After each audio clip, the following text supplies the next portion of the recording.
Welcome to the Stage 35 review.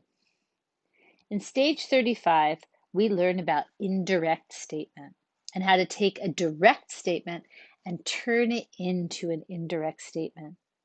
At the end of Stage 35, you should know that after a verb of saying or thinking or feeling, the thing that's being said or thought or felt can be represented using an accusative and infinitive construction, an indirect statement construction.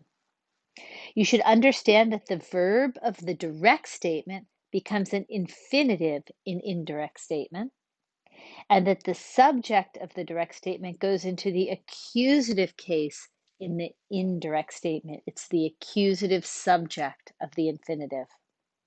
So let's look at an example of a direct statement. Rex civem portat, the king carries the food.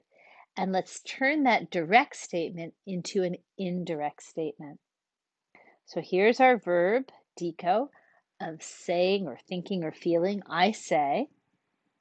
We're going to take the verb of the direct statement, portat, the finite form of the verb, and turn it into an infinitive. There's the present infinitive, portare. We're going to take the nominative subject from the direct statement and make it the accusative subject of the infinitive, portare.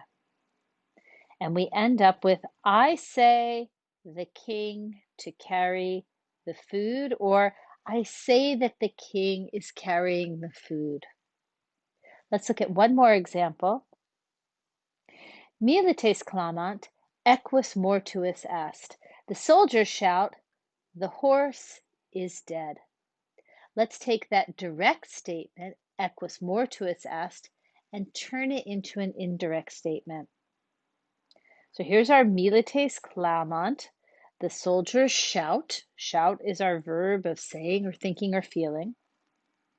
We're going to take the finite form est and turn it into the present infinitive esse. Equus, which is the subject of est, becomes the accusative subject of the infinitive esse.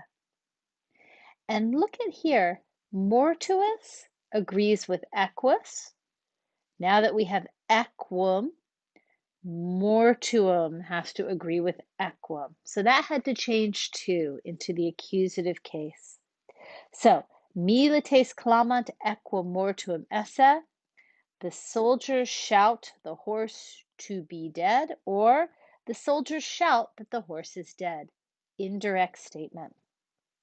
And remember, as always, you should know all the words in the Stage 35 vocabulary checklist, both from Latin to English and from English to Latin.